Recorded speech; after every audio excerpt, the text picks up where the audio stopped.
ഇറാന്റെ ആണവ കേന്ദ്രങ്ങൾ ലക്ഷ്യമിട്ടുള്ള ഇസ്രയേൽ ആക്രമണത്തിനൊപ്പം അമേരിക്കയും പങ്കുചേർന്നെന്ന സൂചന. അമേരിക്കയുടെ ബോംബർ വിമാനമായ B-2 ഇറാന്റെ ആണവ കേന്ദ്രങ്ങൾ ലക്ഷ്യമാക്കി നീങ്ങിത്തുടങ്ങിയതായി അമേരിക്കൻ മാധ്യമങ്ങൾ റിപ്പോർട്ട് ചെയ്തു. തുടർച്ചയായ 9ാം ദിവസവും ഇറാനും ഇസ്രയേലും ആക്രമണം തുടരുകയാണ്. അതിനിടെ GCC രാജ്യങ്ങളിലെ വിദേശകാര്യമന്ത്രിമാർ ഇറാൻ വിദേശകാര്യമന്ത്രിയുമായി ചർച്ച നടത്തുകയാണ്. വിവരങ്ങളുമായി മുഹമ്മദ് അൻവർ ഇന്റർനാഷണൽ ന്യൂസ് ഡെസ്കിൽ നിന്ന് ചേരുകയാണ്. ഒപ്പം അൻവർ പാലേരിയും പ്രതീക്ഷിക്കുന്നുണ്ട്. ആദ്യം മുഹമ്മദ് അൻവറിലേക്ക്. അൻവർ, ഏറ്റവും ഒടുവിൽ വരുന്ന വിവരം അത് കുറച്ചുകൂടി ആശങ്ക ജനിപ്പിക്കുന്നതാണ്, അല്ലെങ്കിൽ ഈ സമാധാന പ്രേമികൾക്ക് അങ്ങേയറ്റം ആശങ്കയുണ്ടാക്കുന്നതുമാണ്.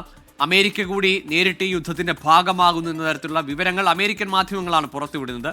പലതരത്തിലുള്ള സാധ്യതകൾ, അമേരിക്ക നേരിട്ട് ഇതിൽ ഭാഗമാകാതിരിക്കാനും ഒക്കെയുള്ള സാധ്യതകൾ, അതിന്റെ കാരണങ്ങളൊക്കെ ഈ കഴിഞ്ഞ ആഴ്ചകളിലൊക്കെ വിലയിരുത്തിയതാണ്. ഇപ്പോഴത്തെ ഈ B-2 ബോംബർ വിമാനത്തിന്റെ നീക്കത്തെ നമ്മൾ എങ്ങനെ നോക്കിക്കാണണം? ഒപ്പം അവസാന ഘട്ടത്തിൽ നടക്കുന്ന ചർച്ചകൾ അതിൽ പ്രതീക്ഷ വെക്കണോ?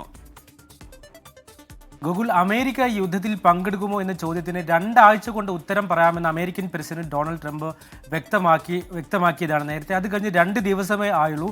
അപ്പോഴാണ് ഈ നിർണായകമായ വിവരം അമേരിക്കൻ മാധ്യമങ്ങൾ പുറത്തുവിടുന്നത്. ബങ്കർ ബസ്റ്റർ ബോംബുകളുമായി അമേരിക്കയുടെ B-2 പോർ വിമാനം ഇറാൻ കേന്ദ്രമാക്കി നീങ്ങുന്നു എന്ന വാർത്തകളാണ് അമേരിക്കൻ മാധ്യമങ്ങൾ റിപ്പോർട്ട് ചെയ്യുന്നത്.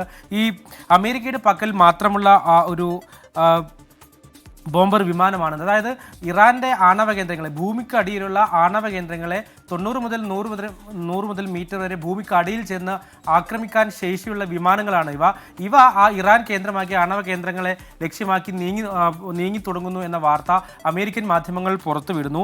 ഇതോടൊപ്പം തന്നെ ഇതിന് റീഫ്യൂൽ ചെയ്യാനുള്ള, ഇന്ധനം നിറക്കാനുള്ള വിമാനങ്ങളും, പെഗാസസ് വിമാനങ്ങളും ഇതിനോടൊപ്പം ഉണ്ട് എന്നാണ് ന്യൂയോർക്ക് ടൈംസ് ഉൾപ്പെടെയുള്ള മാധ്യമങ്ങൾ റിപ്പോർട്ട് ചെയ്യുന്നത്.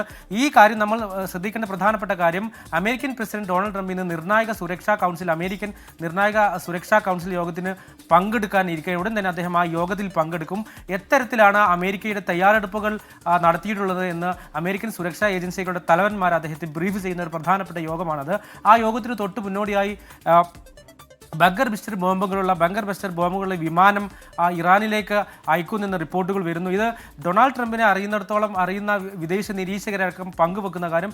നേരിട്ട് പങ്കെടുത്തില്ലെങ്കിൽ പോലും ഇറാന് മേൽ സമ്മർദ്ദം ചെലുത്താൻ, ഞങ്ങൾ ആക്രമിക്കുമെന്നൊരു ഫീൽ ഇറാന് മേൽ വരുത്താൻ ഞങ്ങൾ ആണവ കരാറിൽ അമേരിക്കയുമായി ഇപ്പോഴും അവർ അനൗദ്യോഗിക ചർച്ച നടത്തുന്നുണ്ട്. അമേരിക്ക വെച്ച ക്ലോസുകൾ അംഗീകരിച്ച് നിങ്ങൾ ആ കരാറിൽ ഒപ്പുവെക്കണം, എന്നുള്ള യുദ്ധം ഒഴിവാക്കണം എന്നുള്ള സമ്മർദ്ദത്തിന് ഭീഷണിയായി മാത്രമാണ് ഈ നീക്കം കാണുന്നവരുമുണ്ട്. എന്നാൽ ഡൊണാൾഡ് ട്രംപിന്റെ ആ പ്രവചനാതീത സ്വഭാവം കണക്കിലെടുത്ത് അദ്ദേഹം 2 ആഴ്ച സമയം ചോദിച്ചത് അമേരിക്കയ്ക്ക് ഒരുങ്ങാനാണ്. പ്രത്യേകിച്ച് ഗൾഫ് രാജ്യങ്ങളിലുള്ള അമേരിക്കയുടെ ബേസ് നിന്ന് വേണം ഇപ്പോൾ ഇറാൻ ആക്രമിക്കാൻ അവർ തീരുമാനിച്ചാൽ അവർക്ക് ആക്രമണം നടത്താൻ സാധിക്കുകയുള്ളൂ. അതിൻ്റെ ഒരുക്കങ്ങൾ വിലയിരുത്താനും ആ ഒരുക്കങ്ങളുടെ തയ്യാറെടുപ്പിനും വേണ്ടിയാണ് 2 ആഴ്ച സമയം അമേരിക്കൻ പ്രസിഡന്റ് ഡൊണാൾഡ് ട്രംപ് ചോദിച്ചതെന്ന വിലയിരുത്തുന്ന നിരീക്ഷകരുമുണ്ട്.